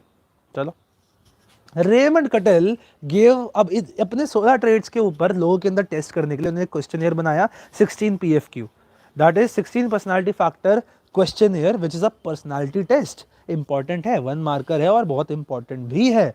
तो ये बताया इन्होंने। आगे चलते, अब ये बात हुई थी रेमंड कटेल की, अब बात करते हैं H.J. आइजिंग साहब की। H.J. Icing talked about different dimensions over which personality differs. Very important. इन्होंने कहा कि भैया डायमेंशन की बात करिए। अब डायमेंशन क्या होती है? It's like a dumbbell. Dimension is like a dumbbell. Dumbbell में 2 पोल्स होते हैं, डंबल में 2 पोल्स होते हैं, एक ये वाला पोल है, एक ये वाला पोल है ना। देखो ये डंबल में 2 पोल्स होते हैं। अब इन 2 पोल्स का मतलब क्या है? ये 2 डिफरेंट अलग अलग लाइक्स हैं। ये 2 एक सिक्के के 2 पहलू होते हैं, इन 2 हिस्सों में है। कोई भी चीज़ इन 2 के बीच में हो सकती है या उनके एक का पास हो सकती है। फॉर एग्जाम्पल सपोज ये हैप्पीनेस है और ये सैडनेस है। किसी बंदे को मैंने यहाँ मेजर किया, यानी वो ज़्यादा सैड है। किसी बंदे को मैंने हैप्पीनेस की तरफ करा तो वो उसमें सैडनेस ज़्यादा है। तो डायमेंशन का मतलब ये होता है कि ये 2 चीज़ों के बीच में कोई भी चीज़ हो सकती है। एग्जाम्पल्स 3 उन्होंने बताए। पहले बताया neuroticism versus emotional stability. What is neuroticism? Emotional unstability is what we call as neuroticism. So lack of control over emotion. ऐसे लोग जो बड़े मूडी होते हैं, छोटी छोटी बात पर रो जाते हैं, बड़े एंग्शियस होते हैं, रेस्टलेस होते हैं, लोगों की बात नहीं सुनते, ऐसे लोग न्यूरोटिक होते हैं। ऐसे लोग क्या होते हैं? न्यूरोटिक होते हैं। Versus emotional stability. What is emotional stability? भैया ऐसे लोग जो शांत रहते हैं, काम रहते हैं, कंपोज रहते हैं, इवन टेम्पर्ड वाले, सोच के कोई काम करते हैं, हर चीज को ये हवाबाजी में नहीं उड़ा देते, ठीक है। ऐसे लोग इमोशनली स्टेबल होते हैं। सो एक हो गया न्यूरोटिसिज्म, दूसरा हो गया इमोशनल स्टेबिलिटी। तो दैट इज द पॉइंट। उसके बाद second, introversion versus extraversion. Introversion versus extraversion. So introversion obviously अभी हमने पढ़ा था कार्ल यूंग का सॉरी, कि पैसिव क्वाइट होते हैं, लोगों से दूर रहते हैं। एक्स्ट्रावर्जन जो लोगों के साथ रहते हैं, थ्रिल सीकिंग होते हैं। इनका थोड़ा सा एक्स्ट्रावर्जन इंट्रोवर्जन थोड़ा सा डिफरेंट है, ठीक है, इनको याद रखना। उसके बाद साइकोटिसिज्म वर्सेस सोशियबिलिटी। साइकोटिक लोग कौन होते हैं? बड़े खतरनाक लोग जो सोसाइटी के खिलाफ है, साइकोटिक है ना। ये होस्टाइल होते हैं, ईगोसेंट्रिक होते हैं। ईगोसेंट्रिक मतलब दूसरों के ओपिनियन नहीं समझते, मैं हूं तो मैं हूं, दूसरों की बात मेरे को समझनी नहीं। एंटी सोशल होते हैं, सोसाइटी के खिलाफ होते हैं, लोगों को मारने का कोशिश करते हैं, होस्टाइल होते हैं। सो ये साइकोटिक होते हैं। सोशिएबल लोगों के साथ घूमते हैं, अच्छे से बातचीत करते हैं, लोगों के पर्सपेक्टिव समझते हैं, ये होती है सोशियबिलिटी। अच्छा, इन 3 डायमेंशंस को मेजर करने के लिए उन्होंने ईपीक्यू बनाया था, आइजेंक्स पर्सनालिटी क्वेश्चनियर। रेमंड कटल ने बनाया था 16 पीएफक्यू, 16 पर्सनालिटी फैक्टर क्वेश्चनियर, अपने 16 पर्सनालिटी फैक्टर्स को करने के लिए। एचजे आइजैक ने बनाया ईपीक्यू अपने 3 डायमेंशंस को करने के लिए। एचजे आइजैक ने एमपीआई भी बनाया था, मॉडलेस पर्सनालिटी इन्वेंटरी। तो इनका नाम क्यों नहीं है उसमें एच आइजन का? क्योंकि एमपीआई जो है Maudsley personality inventory, Maudsley is the name of the hospital जिसके अंदर आइजन साहब ने अपना ये पेपर बनाया था, अपना ये टेस्ट बनाया था उन वहाँ के बहुत सारे पेशेंट्स को देख के। तो ये अलग अलग है जो एच आइजन ने बनाए। अच्छा जी, आइजन के बाद आगे आते हैं। This is the last 5 factor model of personality. उसके बाद सिगमंड फ्रॉइड शुरू होगा। सो ये आज का लास्ट टॉपिक है अभी वाली का, फिर 4 से 6 में हम सिगमंड फ्रॉइड शुरू करेंगे। नाउ आखिरी वाली पे आ जाते हैं, आखिरी personality theory, that is 5 factor model of personality. कौन कौन है अभी तक? कौन कौन है? एक बार हाय बोल दो भाई जो है। 5 factor model of personality, very important, very important. इन्होंने कहा हमारी पर्सनालिटी जो है वो ऐसे 5 फैक्टर्स से बनी है, also known as ocean model of personality and also known as big 5 factor theory of personality. Very very important, big 5 factor theory of personality भी इसे कहते हैं हम। Now given by Paul Costa and Robert McCrae. Very good, very important. किसने दिया भैया? ये दिया है पॉल कोस्टा और रॉबर्ट मैक्रे ने दी है। 2 इंपॉर्टेंट नाम है, बहुत इंपॉर्टेंट नाम है। मैकडोनल्ड्स का मैक्रे और कोस्टा, मेरे को तो कोस्टा वो वाला लगता था, वो लाकोस्ट आता था ना, एलिगेटर वाली ब्रांड है, तो मैं तो उससे याद करता हूँ। Ocean model, OCEAN, O stands for openness to new experiences। Again this is dimension. कोई बंदा ज़्यादा ओपननेस टू न्यू एक्सपीरियंस है जिसमें, तो वो चैलेंजेस लेगा, इमेजिनेटिव होगा, वो क्यूरियस होगा नई नई चीज़ें जानने के लिए, नई नई चीज़ें समझने की कोशिश करेगा। वहीं जो लोग स्कोर लो करेंगे ओपननेस टू न्यू एक्सपीरियंस, वो रिजिड होंगे, अपने जीवन में जो उन्हें आता है बस उसमें रहना चाहेंगे, है ना, उससे आगे नहीं बढ़ेंगे, उसी चीज़ में फोकस करते रहेंगे, नए एक्सपीरियंस चाहिए ही नहीं। सी कंसाइंडियसनेस, ओशन का सी स्टैंड्स फॉर कंसाइंटियसनेस। कंसाइंटियस मतलब ऐसे लोग जो कोई भी काम को हार्ड वर्किंग तरीके से करते हैं, अचीवमेंट ओरिएंटेड होते हैं। ऐसे लोग जो कोई भी, कंसाइंटियसनेस में कंसाइनमेंट आ जाता है। कंसाइनमेंट मतलब कोई भी काम जो आपको मिला है, तो जो भी काम आपको मिला है ना, अगर आप उसे शिद्दत से करते हो तो आपकी कंसाइंटियसनेस हाई है। जो लोग शिद्दत से करते हो डिपेंडेबल है, क्योंकि आपको पता है ये बंदा काम करेगा। वो रिस्पॉन्सिबल होते हैं बहुत ज़्यादा, बड़े हार्ड वर्किंग लोग होते हैं, है ना, तो इनका स्कोर भी इसलिए हाई है। वही जो बंदा कंसाइंटियस नहीं है वो क्या होगा? इम्पल्सिव होगा, थिंक बिफोर एक्ट नहीं करता, कोई भी काम ढंग से नहीं करता, तो बड़ा स्कोर लो करता है। ई stands for extraversion. E stands for extraversion. Extraversion क्या होता है भैया? अभी अभी पढ़ा था हमने, जो बंदा एक्स्ट्रावर्ट होगा वो एक्स्ट्रावर्जन होगा, जो लो करेगा वो इंट्रोवर्ट होगा। अग्रीएबलनेस, अग्रीएबलनेस होती है कि आप किसी कितने ज़्यादा फ्रेंडली हो, कितना ज़्यादा लोगों की बात मान लेते हो कि हाँ हाँ हाँ सही कह रहे हो आप, सही बात है, सही बात है, हाँ जी आई एग्री, ठीक है जी। भैया I am currently to do psychology not for me but for people, can I do और नॉट, आई नेवर स्टडी। बेटा एक तो साइकोलॉजी की स्पेलिंग ये नहीं होती, ये फिस्कोलॉजी नहीं होती बेटा, साइकोलॉजी की स्पेलिंग, साइकोलॉजी होती है साइकोलॉजी। अगर ना मिले तो ये देखो, साइकोप्रोलॉजी का साइको है ना, तो साइकोलॉजी। अगर आप क्लास 11th में, तो वेरी गुड, आप हमारे क्लास में आके पढ़ रहे हो, I am really surprise about that, ठीक है। Now can you do it? I have to do psychology not for me but for people, can I do और not? Not for you but for people, मतलब आप अच्छा लोगों की help करना चाहते हो, surely you can do it. There are lot of videos on our channel जो आपको इस बारे में गाइड कर रही हैं, क्या आप लोगों की मदद कर सकते हो, for sure. Psychology is all about helping people mentally. Doctor आपको बॉडी के लिए देखता है, हम लोगों के दिमाग को देखते हैं। So yes, we can surely help the society, we can surely help people out, that's a great initiative you can take in your life. तो yes absolutely you can do it. और 11वीं के बच्चे हो, मेरे पास भी पीसीबी थी, PCB with psychology थी बट मेरे पे, ठीक है। तो इंटरेस्टिंग है, साइकोलॉजी पढ़ते रहो, हमारे चैनल पे आते रहोगे, देखते रहोगे तो और मज़ा आएगा, है ना। तो अभी तो आपको देखो कितना सारा ज्ञान फ्री में मिल रहा है जो क्लास 12th का है। जो अगर आप अगले साल साइकोलॉजी लेते भी हो, चूज़ भी करते हो, तो आप हमारी क्लासेस ज़रूर ज्वाइन कर लेना, बहुत ज़्यादा हेल्प होगी। अगर आपका बेस नहीं भी है तो भी बेस बन जाएगा, ठीक है। Yes you can do it.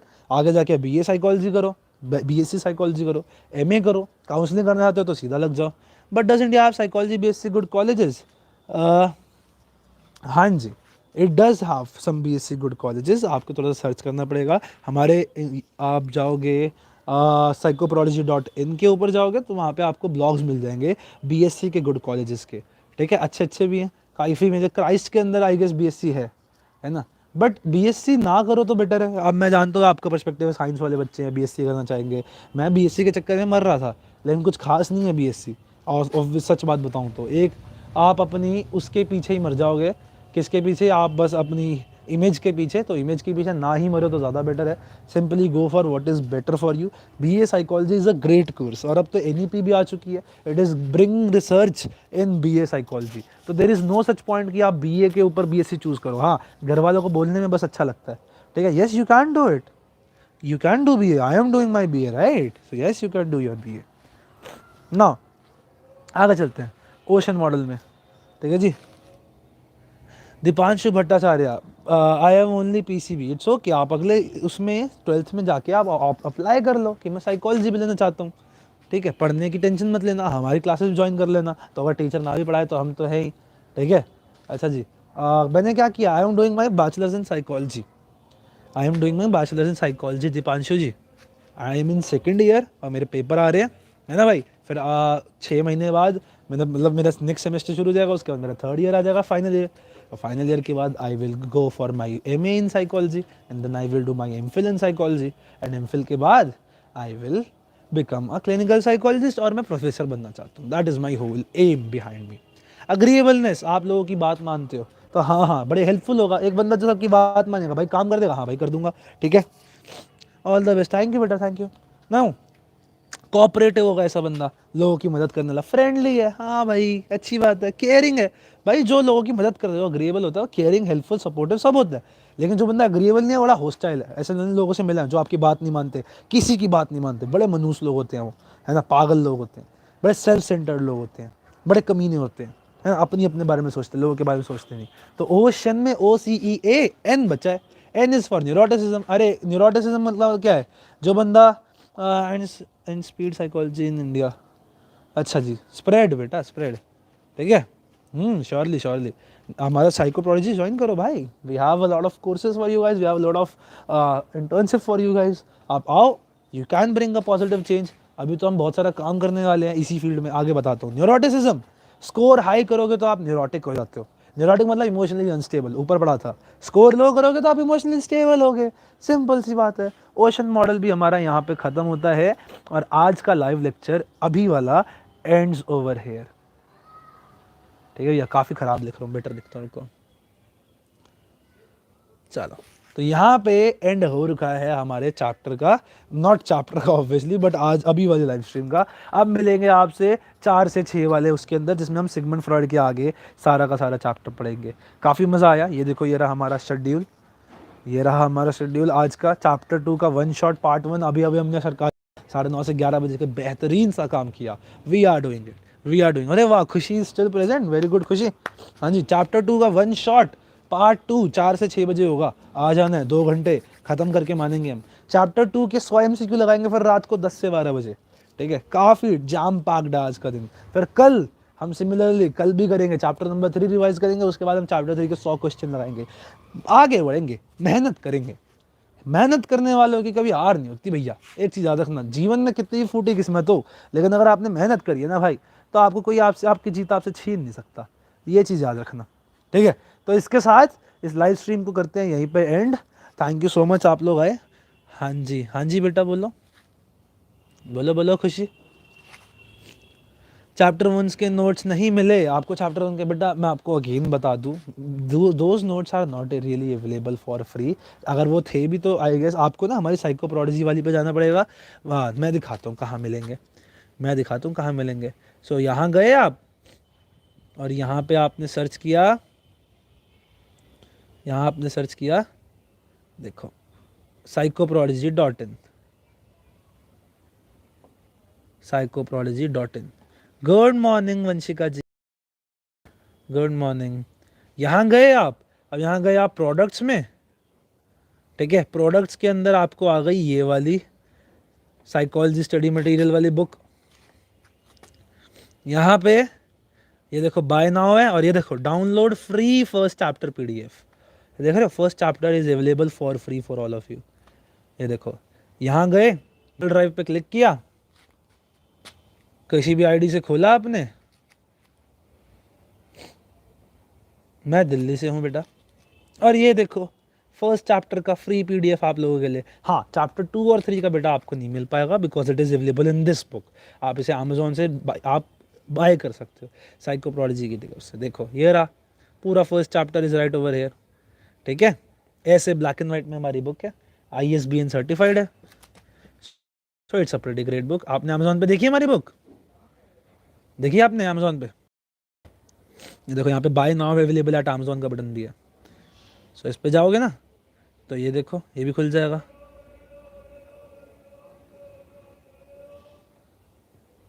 कहाँ रहते हो सर दिल्ली में? मैं बेटा ईस्ट दिल्ली में रहता हूँ। इससे ज़्यादा नॉलेज आपको लेनी भी नहीं चाहिए कि मैं कहाँ रहता हूँ। ये देखो, let me show you our books. We do not take personal classes दो, ऑनलाइन क्लासेस ही लेते हैं हम। लेट मी राइट साइकोप्रोलॉजी और आपको मिल जाएगा, या आप सिंपली लिख दोगे ना साइकोलॉजी